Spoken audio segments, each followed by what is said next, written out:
spill, back out in front. Here's Doc. Oh, what a couple saves from Jet Greaves. Oh, my God. He got him at least twice, maybe 3 times on.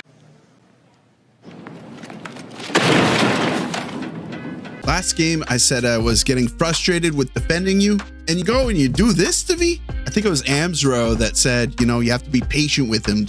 40 to 60 games, give him that at least. And I'm there with you. I really am. That was where I started the season off with. But seeing this, oh, it's like a dagger in my heart, Doc. Anyway, the Montreal Canadiens faced off against the Columbus Blue Jackets tonight. This is the 3rd time they meet this season. Montreal has won the past 2. A lot happened in this game. It was a back and forth game. So let's not waste any time here. Let's talk about it. In front of the net with about 8 inches of his shaft in his hand. So we go into this game thinking that it's Montreal's game to lose, right?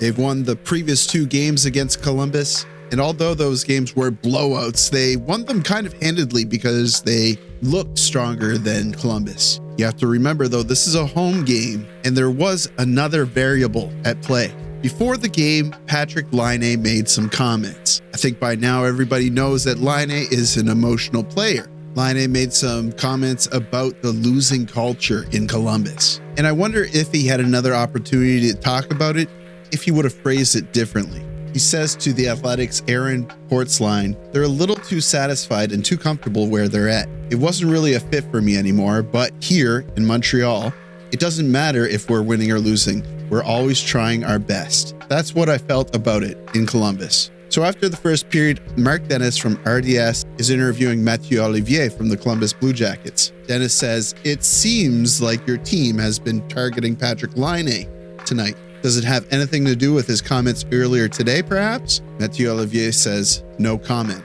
Patrik Laine would leave the game tonight. I'm going to spoil that for you. They stated upper body injury and that he might return later in the game. He did not.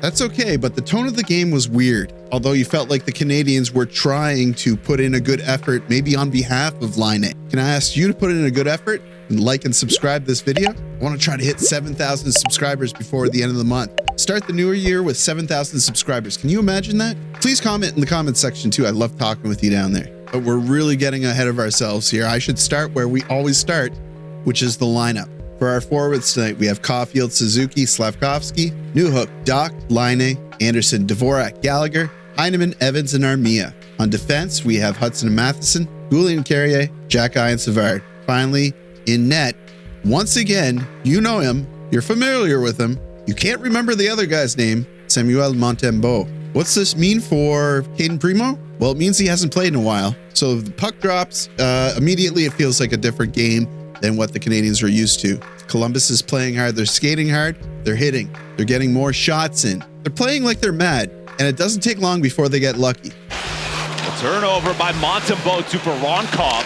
Had to force it deep. Monahan, Voronkov, score! Dmitri Voronkov, hooked up by Sean Monahan, former Hab. I gave Doc a hard time at the start of this video, but in the first period, he was essentially the only one really making moves. Savard and Doc get one off the post. Goal differential in the first period at 6th best in the NHL. As here's a shot. And then a little bit later, Doc is driving the net. He gets pushed over Jet Greaves. This back. Kirby Doc picks it up. Out in front, and he gets right. The young rookie goalie. And I'm starting to see Doc more. He's more visible on the ice. But even though he's putting hard work in, Columbus strikes again. Don't say that too often with those 3. There's a shot to the net. It's in. Score!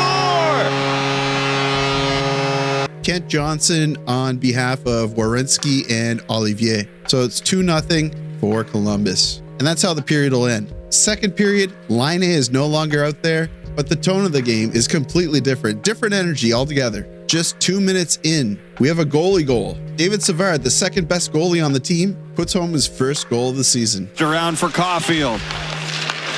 Long range shot, looks for the tip, out to the near side, and Savard scores!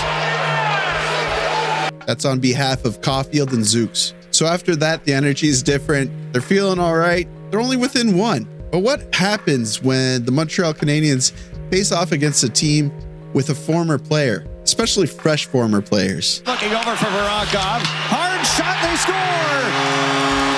This was bittersweet. It was nice to see him get his first goal. He hasn't been fitting in as well as I thought he would in Columbus. I really thought that he would be a fixture there, and it's not clicking for him yet. I hope it does. Maybe this is the start. But not to worry, just a few minutes later, something incredible happens for only the second time this season. Now Slavkovsky. Dying seconds in the power play. Pressured by Provorov. Passes out to Hudson. Voronkov out of the box. Shot, score! It looked like Armia tipped it in front, but I think it was Johnson. So this goal gets credited to Lane Hudson. It's only his second goal of the season, but I think, and correct me if I'm wrong in the comments, this puts him 1 point behind Mishkov for rookie points. I mean, at this point, he's so close to Mishkov, he has to be the front runner for Calder, right? Like, he's a defenseman. Mishkov is a forward. Caulfield and Slav get the apples on this, or I should say Slav and Caulfield.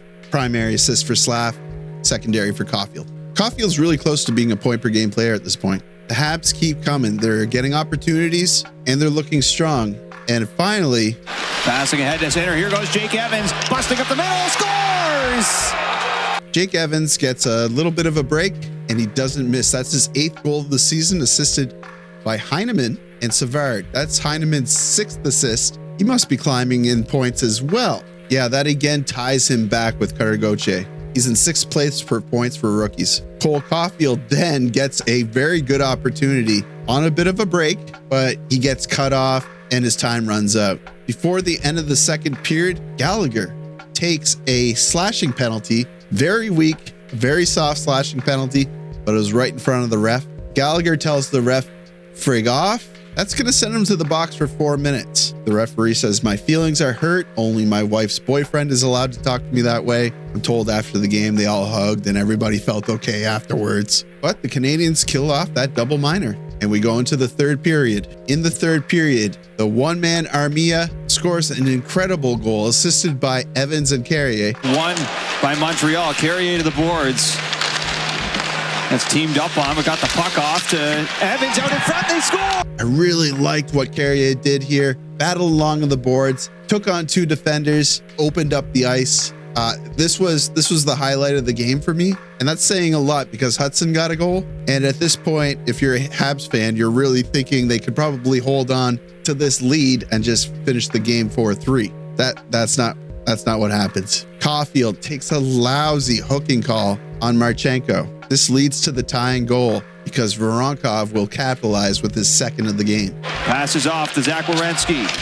Down low, back out in front, they score! Dmitri Voronkov! They're now tied 4-4, but with only 2 minutes and a little bit of change left, Marchenko strikes, making it his 3rd point of the game. Monahan, he'll lift it to center.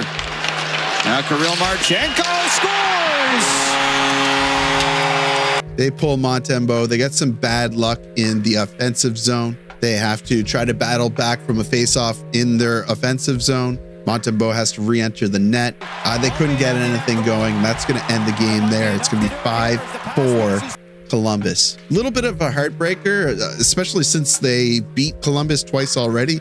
It kind of felt like they could have gotten the sweep. But there was a lot of good things in this game. I think that the weaker parts of the game was Montembeault. Montembeault would have certainly liked to have tried that Marchenko go-ahead goal again. There was a little bit of a screen by Matheson, but I mean, it was a snapshot. He should have been able to see that one coming. In my opinion, I hate blaming the goalies because I have never played in net before, and I don't know what is a reasonable stop. I played some road hockey, actually, and I was really good at it. I played in net for road hockey, actually, and I didn't leave anything in. So does that qualify me as a NHL goalie analyst? I don't know about that. Good to see Hudson scoring, Heineman getting an assist. Good to see Savard get his first of the season. I'm happy for Harris, but I wish he hadn't gotten a goal, let's be honest. Yeah, and the Habs broke 30 shots on net again. I felt like they needed to test Jet Greaves earlier on. The first period, I think they got 6 or 7 shots on goal. I feel like if they would have tested him a little bit harder, they would have came out lucky a couple of times. But it was a high-scoring game, interesting game. I've tried not to be too hard on Doc because he did show some signs of life in this one. But that open net opportunity was difficult to watch. It was like watching a man struggle. That's going to do it for me, guys.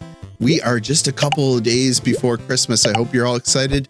I hope all your presents are waiting for you under the tree. I hope you have a big dinner plan, or your favorite pizza place is queued up to call and order your favorite type of pizza. Yeah, I'm just really excited for the holidays. I'm excited for what the new year could bring. And although I do find this time of year kind of difficult, it's a time to be with your loved ones. It's a time to be with your family. And I am blessed to have tons of that. So I'm very thankful. I'm also thankful for you guys supporting me. This channel has been a huge wealth of encouragement for me. It's my main hobby. I love doing this. I hope that you're enjoying all the content that I'm putting out. Once again, I hope everybody in your life is good.